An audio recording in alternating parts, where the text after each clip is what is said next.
Hello, everyone. Welcome to today's session. Let's get underway. If you could just let me know if you can hear me and see my screen, that would be awesome. And we'll get rolling here. You can just type in something there on the question location. Let's jump into current market analysis, and we'll start off here on direction alerts. Again, just kind of a review for the process that we follow in terms of a top-down approach. Remember that our top-down approach is what we're looking for market direction. What is the equity markets doing in terms of the stock market? Is it going up? Is it going down? How do we measure that? How do we figure that out? And the quick way to do that is on the direction alerts location, looking at the long-term market analysis. We know that, this bottom part of the chart is a 20-year chart. This upper part is just a 1-year price trend. So this is not matching this entire move. This is just simply matching about the last year or so, about this much time on this upper chart. So we know that we were down in this bear market, started to bottom out here. We've been moving higher. We ended up getting this crossover signal about right here, turning that when that long-term trend goes from down to up. Obviously, there are ranges inside of that extreme. We can go all the way down to this lower end, and we can go all the way up to this upper range. So when we're looking at this, we can also look for trend direction, but we can also look for the extreme location. We know that this upper range was extreme. Historically, this price activity, even on this chart, historically, it has been topping out between 5 and 7 for a long time. The last few years, though, it has been extremely volatile, and it's been reaching all the way down here, negative 1920, and then up on the upside, 1415. This top right here, I believe, was up in the 20s. So that trend direction, or the strength of that trend direction, is identified in this next paragraph right here, where it talks about the rank of the bull market is 13.3. That just represents this number right here, that 13.3. So as you're looking at this and you're reading through this, you can say, oh, okay, I get what the overall trend is, and it's moving down now. We've had enough time on this counter trend move right here to actually move this longer term trend. That's a slow moving trend. I've seen it, kind of do this to where it's flattened out and it might go up a little bit but end up hovering. Sometimes we will get a move higher where this has been moving lower and then it moves higher and we get some divergence. So on the upper range, we can use this as well if we do get a market that's got a higher high and this is maybe flattened and looks something more like this, where this has not met a higher high and we're getting this moving up and this moving down. That's obviously not happening right now, but that's one of the ways to also use this indicator as a topping type tool to say, yeah, it's pretty extreme right here. The probabilities of it going higher directly within this current trend without some kind of a pause are a little bit smaller. So I want to be able to be paying attention to what this is saying as well. So we know that we're in the upper range. We know that we're retracing. We also know that we're still in this upper trend, this bull trend, and that we could get some upside to go. So it's pretty quick to glance at that, say, are we in an uptrend, downtrend, or are we extreme to the upside or the downside? And then we can move down to this short-term indicator, which it ends up looking a little bit messy sometimes, but ultimately what we're looking for is we're looking for a couple of things on this. Number one is when we have sentiment all the way at the top and staying at the top, that typically that's bullish because there's not a lot of fear in the market. So when sentiment is high, but price activity and breadth has been moving lower, then that typically creates an opportunity for a move higher. You can see the low here in October, this low from a year ago, we still had a lot of fear in the market, and that actually created a new bottom. So there's really two different ways. We can get extreme complacency where this is up here for a long time, and then because of that complacency and there's nobody left to buy, then once that fear sets in, it can start to reverse. So it ends up being a little bit of a double-edged sword, but we can look at it from day to day and kind of look at the market conditions as well. But when we have a scenario where we've got sentiment lower, breadth moving lower, and price activity or momentum all moving lower, then or at a lower range, those are opportunities. Those are just fear-based sell-offs, and those are longer-term opportunities to buy. The dip buying ends up happening, something like this, and probably even something like this, where our momentum is moved, or our sentiment is moved higher and is moving this direction, and then we just get momentum and breadth doing what it does, and that's creating some volatility right here. The breadth can also give us an indication of market participation. That's really what it's doing. So when we see breadth extreme to one side, but we're also seeing sentiment still to the upper range, then that can also create a little bit more of a bullish bias for the bounce right here. So that's kind of the condition that we're in right now. Momentum is now bounced off of this low and starting to move back up. Breadth is working its way that direction from these extreme areas and now starting to climb back up, which means we're getting more and more stocks and more participation in the overall market. And if we look at the buy-sell ratio, this also gives us a good indication. Number one, just the quick eyeball glance, as if you were to just visually draw a line right there and say, is red above green? Yep, it is. I don't want to be in the market, or I'm going to be out of the market, or I'm going to be looking for bearish strategies. Maybe I'm looking for inverse bearish ETFs to be able to take advantage of a downturn. Now we're getting to the point that it's extreme and it's lasted a while. This is just an unsustainable move, and we also have other indicators that are saying it could be oversold. We've had a two-part counter trend, which we'll look at the S&P 500 here in just a minute, and look for some of those support areas. So as we count, as we add more and more of the story, I kind of consider this building the story, because it's tough to create any exactness in the market. It's almost impossible to have this equals this and profit. Okay, that doesn't happen. Otherwise, everyone would be doing it, right? That's what is creating a market. A market is simply a location of buyers and sellers. Think about a flea market or a food market. When you show up, that's what it is. It's buyers and sellers coming together. Well, the stock market's no different. It's an aggregate of financial decision making. And are there more people that believe that we're heading down? Well, they're selling stocks and we're moving down. Are there more people that think that we're moving up? Well, they're buying stocks and there's demand and they're pressing stocks higher. So we don't want to fight that trend aggressively either and say, okay, this isn't a downtrend, I'm going to wait for it. And maybe I wait for, this is a little earlier indication right here when they're really wide, and a good opportunity to start to add. By the time they start to move back up, the trend is pretty solidified by the time you get a crossover, and that's okay. You can still wait for that to happen and add just even that much more confirmation to say, okay, now I'm going to start adding back into some positions, or I'm going to start building a portfolio, or whatever the scenario may be for that strategy. That's kind of where we're at right now. If we look at S&P 500, just utilized by the SPY, and I've got several things on the chart. I'm going to get rid of the volume. I'm going to change candlesticks over to signals, and I'm going to add the fib to a level. Sometimes it'll reset, and I like just to use these settings right here, the 236, 3825, 0618, and that's just this little box right here. If you click on that, it'll give you your settings. You can just close that, and then clicking this button will just add that line, and it automatically will snap to the swing high and swing low on the chart time frame you're looking at. So in this case, we're looking at a 6-month chart, and it's automatically just grabbing the low point and grabbing the high point. This does two things for us. Number one, it tells us the trend direction. Okay, this line will be moving this direction if the trend is still higher. And now it's going to draw these lines over here for us automatically so that we can say, okay, there's a bounce. We're at a certain level of range. And the three levels, so let me delete some of these right here. The three levels that we want to talk about are, we want to talk about where's my guy? There it is. The 50% and the 618, and sometimes the 382 level, but I'm going to get rid of that. This is referred to as a counter trend correction or buy zone. It's a high demand zone.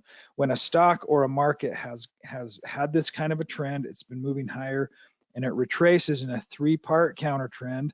Okay, 1, 2, 3. We also call that an ABC pattern, where you have an A, B, C, and it enters into this buy zone. Notice here, if I draw a line across here, it tapped that 50% the first time, rallied higher, it wasn't over, crushed through that 50%, and then it really has been chopping around and working inside of this buy zone. So we get that buy zone between the 5.0 and the 618. Again, I'm using those terms 5.0, 618. I'm just referencing the 50%, which is the 5.0, or the 618, which is the 61.8%. So a 61.8% is referred to as a Fibonacci number.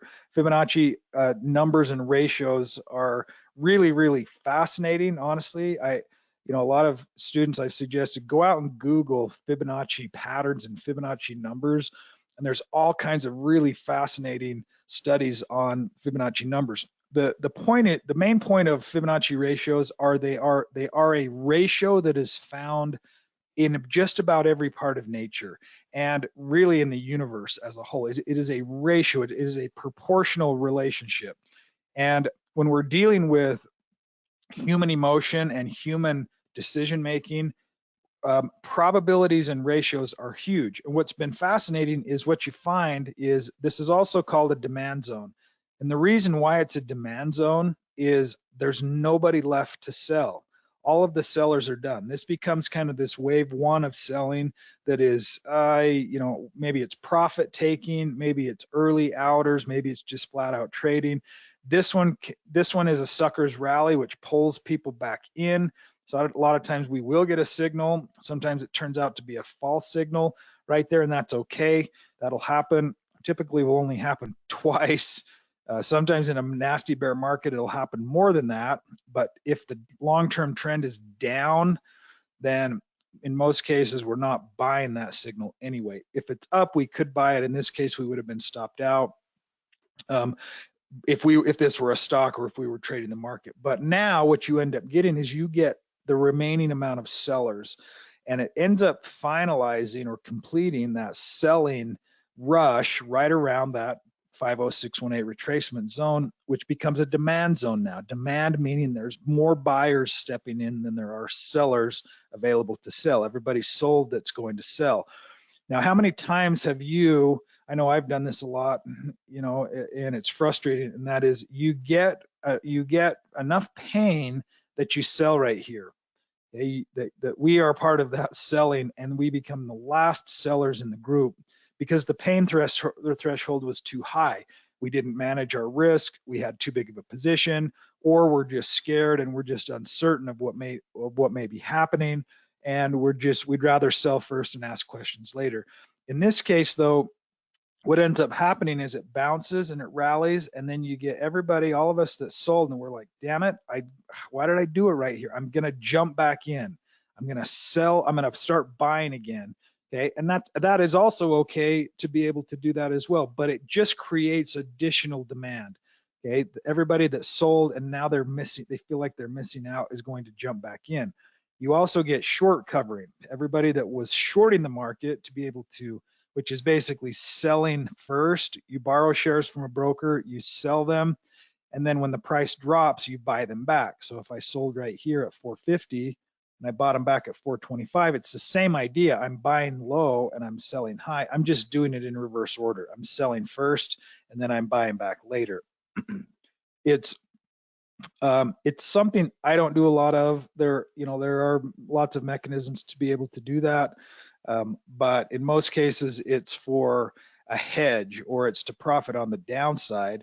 And if you don't want to be able to do that, or don't have a margin account, or don't want that additional kind of risk, then you can utilize inverse ETFs or even put options, because put options will have a defined level of risk on that trade. So that's where we're at on the S&P 500. Let me get rid of the signals right here. We can see that chart just a little bit better, because we can see now we've got just really 3 really strong days, and we had 1, 2, 3, 4 days of support right around that 420 area. There's some support over here. If it would have broken through that, there's a really strong area of support around that 416 range. It didn't get there, but it could. Now what we're testing is this range again. This area, and this area, and then this area. This is a good day today. It's a great day because we want to see all of these areas tested, break out, and now this area that was a ceiling becomes the floor.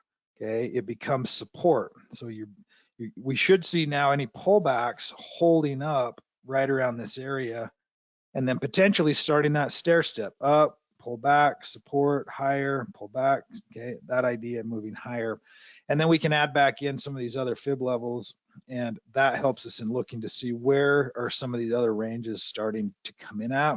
So you can see 382 right at that gap level. We're getting close to that, fading a little bit today. We'll see if we get a little stronger move. Fading just means that we opened, we rallied, we attempted a level, and now we're fading. We're trading back the other direction. And that is where you have a strong market that towards the end of the day or during the day, it turns into a weaker market. That is called a fade. We'll see if that holds. We got 2 real strong days so far, and that area, that 438, could be a target. So this is a constructively bullish day. Bouncing off the bottom. We haven't cleared a new uptrend yet. We're still here, but we've come off of these extremes, and now we're setting up for potential for some more upside on the S&P 500 at least. And the market as a whole is giving us a little bit more confirmation on that as well. So one of the other things we look at, the sector ETFs. If you click on that and just sort it by signal, okay, now we're getting 4, 5 in the uptrends, 3 in the holds. That, for most of the last 2 weeks, these were all red. These were all red. I think energy was the only thing moving higher. Now look what energy's come back way down here. This is also sorted by rank. Well, actually, I unsorted it. The rank's probably still energy, technology. See, even energy is coming back down. Where is it? Right here. So even its rank, it's not a big, huge move, but it's ranked among other ETFs. So it is also starting to weaken right here, and you're seeing technology, industrial shares, global discretionary, transportation moving higher.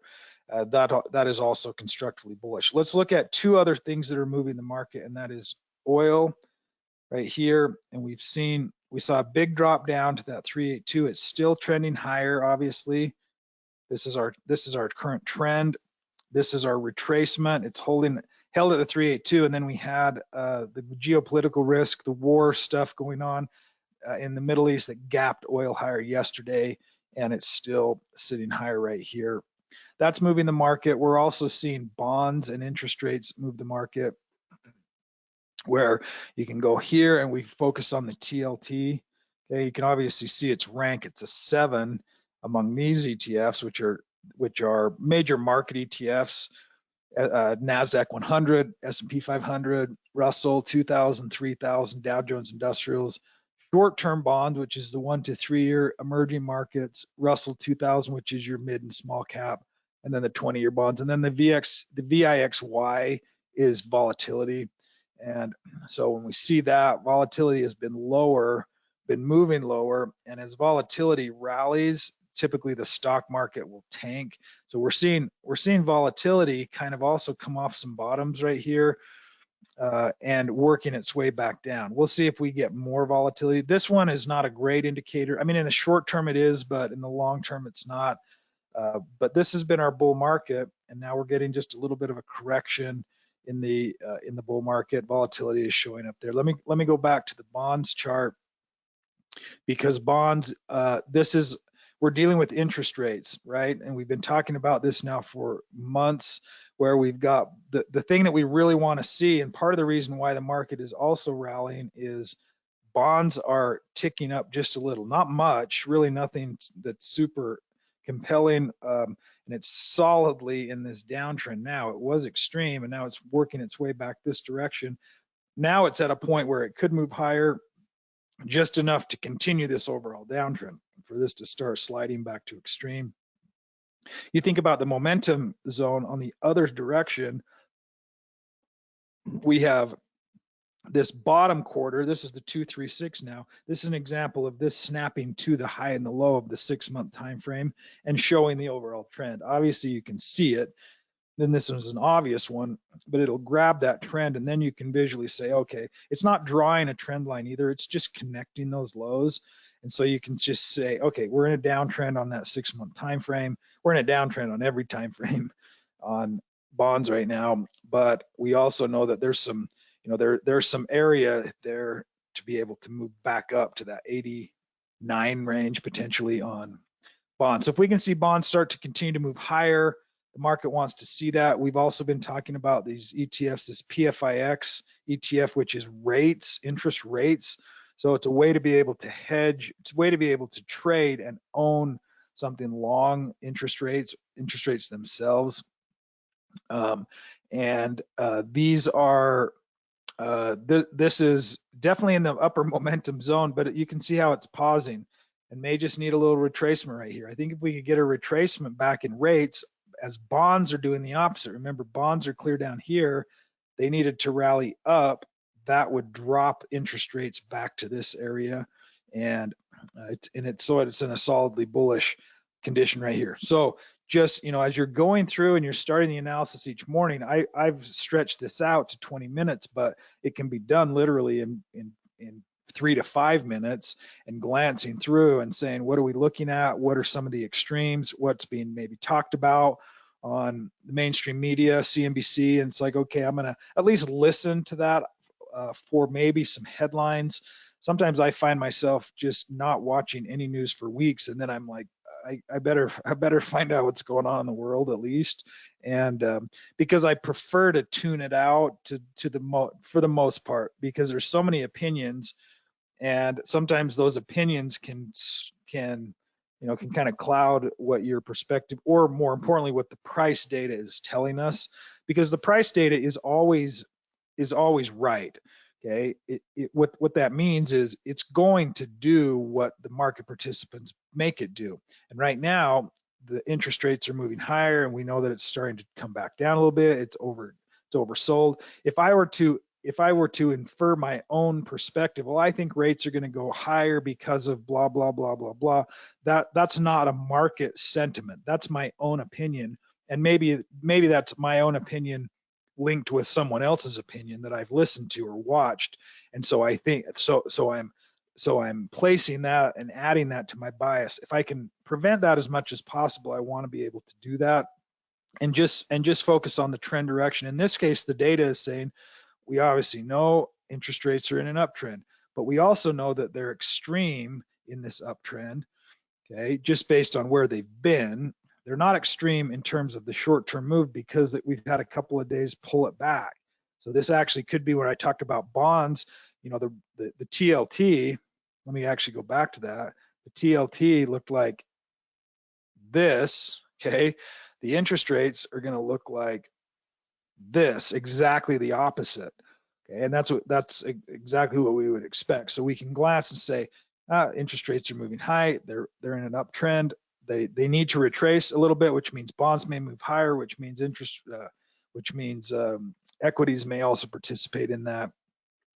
And that can be a quick market analysis. And then you go out to the derivatives or the edges of that analysis. Say, what's oil doing? What's gold doing? What's what are other markets doing? What are small caps doing? And we can glance in this. And so the sector ETFs is very helpful. Commodities also listed there, and saying, technology, we know it's had a big run up. That 6-month time frame, bouncing off of even a 382, that didn't have that deep of a retracement. That's a bullish sign for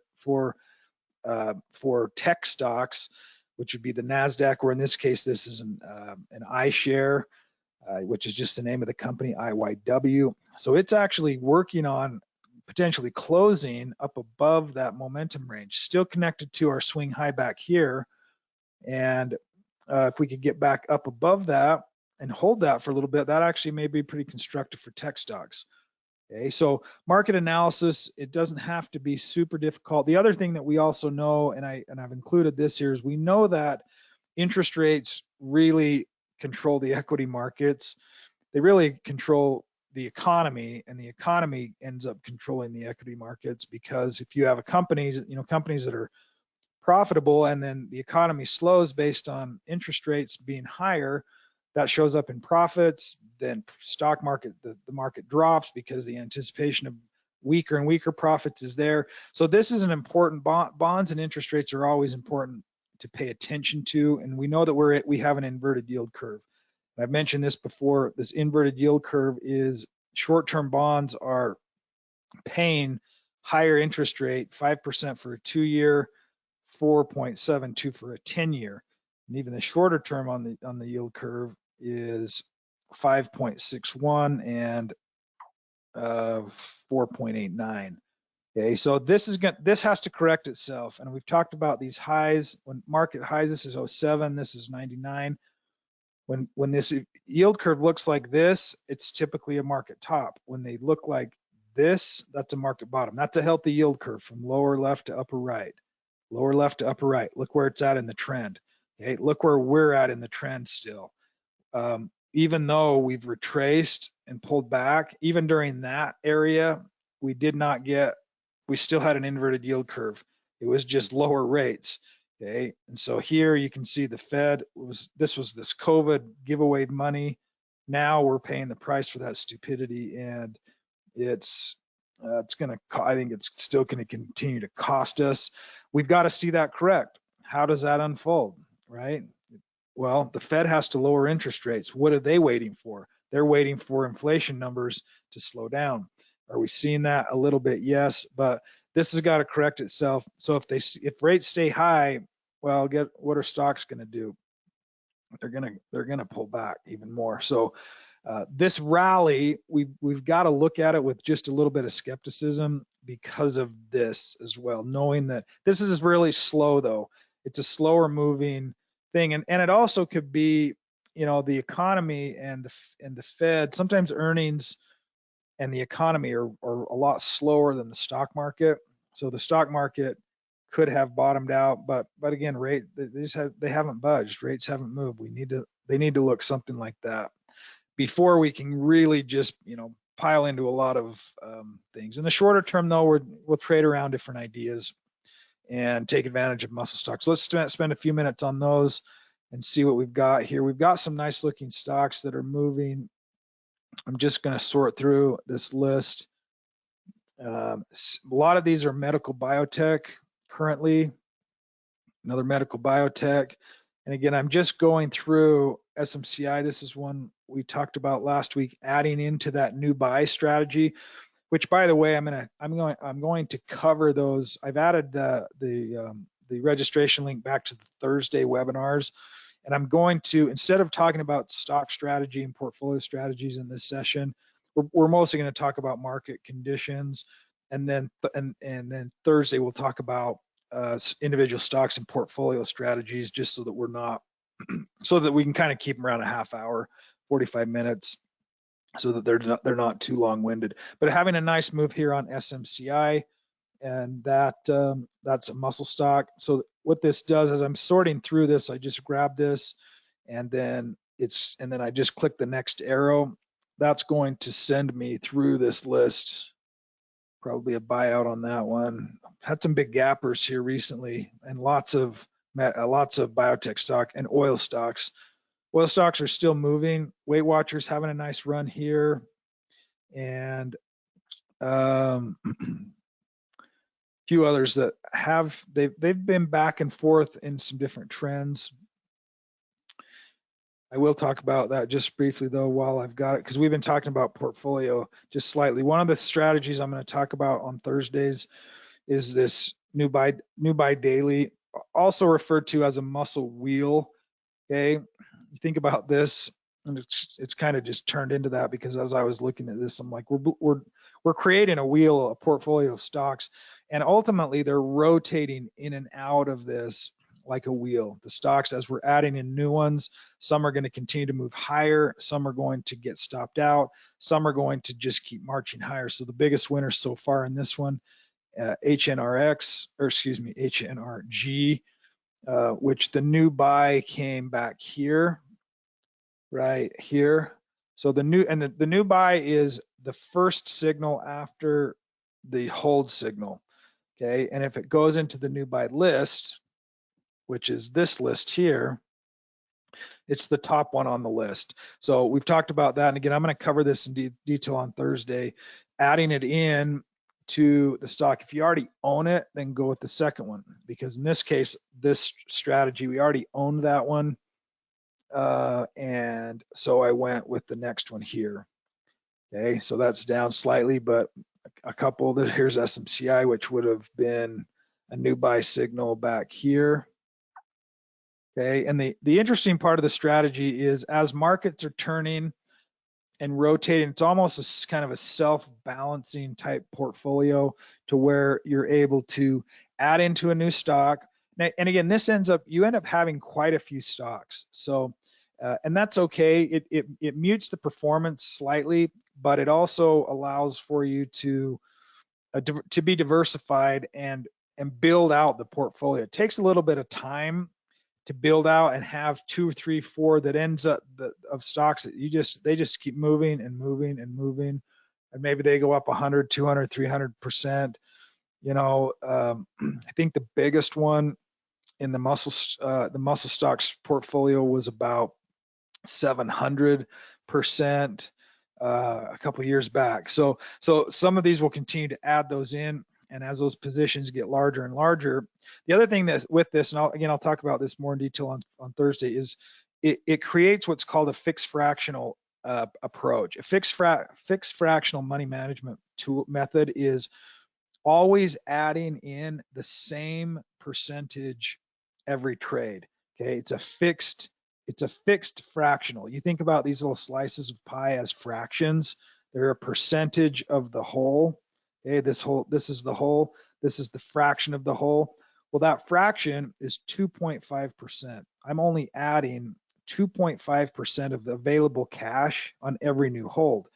Okay, well, you think about if this portfolio climbs, or I should say when it climbs, because it's relatively new, we're just building it out, is if we go from 100K to 120K, 2.5% of 100K is different than 2.5% of 120K. It's larger. It's a larger dollar amount. It's the same fixed percentage, but it's a larger dollar amount. And so as my pie is growing in size, my percentage allocation is also going up in size. And it works the same to the downside. If you have a drawdown and the portfolio account is dropping, we're putting smaller and smaller amounts into a smaller and smaller capital amount. As it's increasing, we're still doing 2.5%, but it's of a larger and larger amount. So we're investing more and more, which ultimately should be able to magnify the returns over time on the upside and mute any losses on the downside just a little bit there as well. Fixed fractional strategy, again, I'll talk about that in more detail, but since we've been talking about this portfolio a little bit, I thought I'd cover some of those things. So there's been a handful of sells out of there as well, and it basically I started on September 1st. So let's look to see, September 1st was right here. Okay, so in relation to the market, it's outperformed the market with a whole lot less risk because we're not 100% invested in the market. We're only 40%, if that, right now. And as the market moves higher, we're going to end up with a larger and larger position holding, but as the market retraces, we're going to get stopped out of some of those things. So it's quite an active managed process, but not by much. You just got to go in and make one trade a day. If you're adding one a day, you could add it weekly. You could say I'm going to buy a new buy list once a week. The other thing you can do is you can only add into stocks if the buy sell ratio is bullish. Okay, so if you're going to say I'm not ready yet to add into new positions, I want to wait until we get into a bullish state, or you can say I'm going to add 2 stocks, the top 2 new buy stocks when things are bullish, versus I'm either not going to add any or I'm just going to keep adding. I'm going to keep adding these in just every day, one a day, and we'll continue to track that going forward. And we don't have to think about it, right? That's a lot of the time the problem of investing and trading is, I see this list, and yes, some of these may perform better than others, and we've talked about that, where I could maybe take a handful and hold them for a length of time, or I could scan. I could create a tighter mechanism for my screening process if I wanted to, where I want something with earnings. This is just pulling anything in with these basic criteria. Stocks above $2, they've gone from a hold to a buy. They're above 70 in the rank, and the average volume is 100,000 or greater. Okay, that's going to be that list, and we can't buy them all, but we may be able to do something that's going to allow us for a little bit more refinement on the scan. Okay, and in this case, because it's sorting by rank, they're percentage based move. These are strong stocks. These are the strongest stocks. The rank on it's 100. Part of that is because of this number right here. Okay, year to date, this thing is up 428%, going from $3 to $12, all within this overall uptrend. So it's a strong stock, and it continues to be strong. So why would I fight that? Why would I look for something else? And because what ends up happening is we tell ourselves how high is high. Well, this is high. Based on a stock chart, it's the highest that it's been. But I've done this practice before with you, and I would look at this and I would say, well, okay, now based on this chart, how high is high? Based on this chart, how high is high? $7 is high, and it pulls back to 5, and then it moves along, and then I get an uptrend, and now it gets into this upper range. Let me go to this, see if I can get the next day. Boom, there's another day, connects to the next high, even higher, $9. Okay, pulling back, some volatility, 9, 8, it's continuing moving higher. Is this high? Is $9 high? Well, it's in the upper corner of the chart. Okay, we kind of got to forget where we're at on the chart, because what we want to see is we want to see that fib tool grabbing that next high and moving, continuing to move on these strong stocks like this. They're going to be volatile like that. That's why we want to certainly be using stop losses and money management, and there it goes. So from 9 to 12, and this is about, I think, where we're going to top out on this one for a while. And just got some volatility, but look how it bounced right here the other day. If I move this back, it bounced right off that momentum zone, and it was connected to probably this high. Now, as of today, that's making a new high, which is what we want to see on a stock like that, as long as it's in that upper range. Okay, so we're thinking in terms of ranges, and we're thinking in terms of direction. We're not thinking in terms of absolute, I got to buy it on this exact pattern or this exact bar. Although these are nice ones, I can still do that. I can say, if we've got a hammer, a hammer pattern at the 236 right here, and the 236 is that bottom support zone, then there's a high probability that we're going to get another move to continue this trend, because we're inside of that momentum zone. That's what we want, is we want this and this and then this. Okay, that's the whole point of the strategy. And eventually, at some point, this stock is going to stop performing, and we're going to get a sell signal. We're going to get stopped out. But guess what? We've got new buy signals, and maybe now it's a different sector, or if it's a different set of stocks, different companies, different rotate. Maybe it's I don't know. Pick an industry that is out of favor now that eventually could be in favor. That's the point of adding into these as they're moving and as they're continuing to be strong stocks. Now you can do that on any of these tabs. You're going to get high muscle minis. You're going to get high ranked stocks, but they're under, I think I've got them under $5, so between 1 and 5. Okay, so PPTA, that's a different scan. It's probably still in the new buys here. PPTA, let's look. It's right here.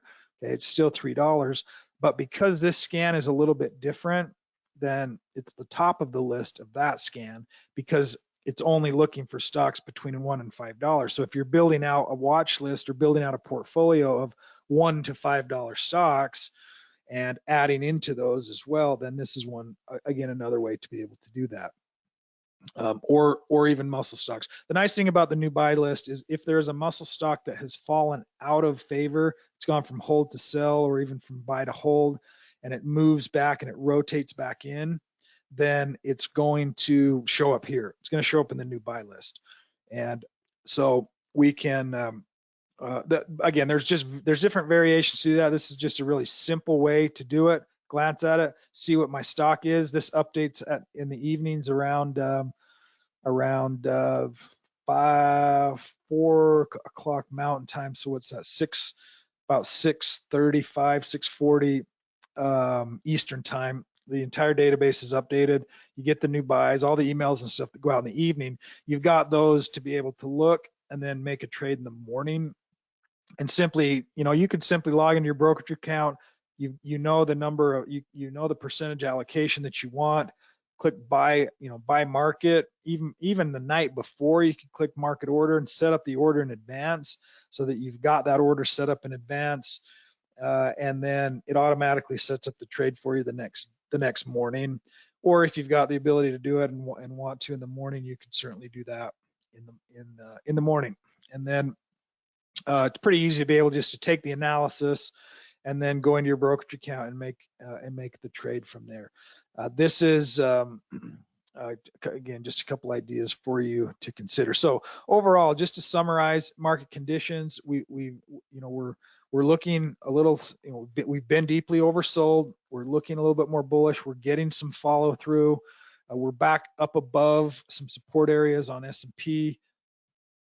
The signal actually changed. We moved back to mildly bullish. So because the move happened so quickly, it moved us back up from bearish to, we didn't even go, we jumped over mildly bearish and just jumped straight to mildly bullish. Oops, I got too many symbols in there. And so S&P 500, really strong move right here. We'll see if we get any follow through on it. And this strategy, it's not going to be as market as indice heavy to say, oh, the market is doing this, and this, and so we're only going to buy this, and this. You can certainly do that, again, just to add a little bit more depending on your trading plan and your risk tolerance, your ability to set things up and watch things, and makes it systematic for you so that you're able to follow something, know why you're doing it, know what you're doing. We don't always know. I think that a lot of traders and investors are like, I have no idea what that company is. I have no idea what that company is. I have no idea what that company is. Oh, Weight Watchers. I know Weight Watchers. I'm going to click on that. Oh, okay. It's moving nicely, but we get sucked into names that we recognize, and for some reason that makes it feel safer that we can go ahead and buy something like that. Although that's a pretty cool move, pretty nice move on Weight Watchers, 10%. I think it was up another, and it's a breakout, good solid breakout right there. So that one's winning, and we had that one in this portfolio, one of the first ones in there. It had a sell signal back here, but the day after the sell signal, I have a stop loss that'll set down here as well. And the day after it rallied pretty hard and had a good solid bar that day. And so I just hung on to it for that day. And now we're getting some good confirmation on that. And the market was starting to show some support right here also. I'm going to end on that note. I appreciate everyone's time and effort, and we will see you either Thursday or next Tuesday. Thanks a lot. Bye, everyone.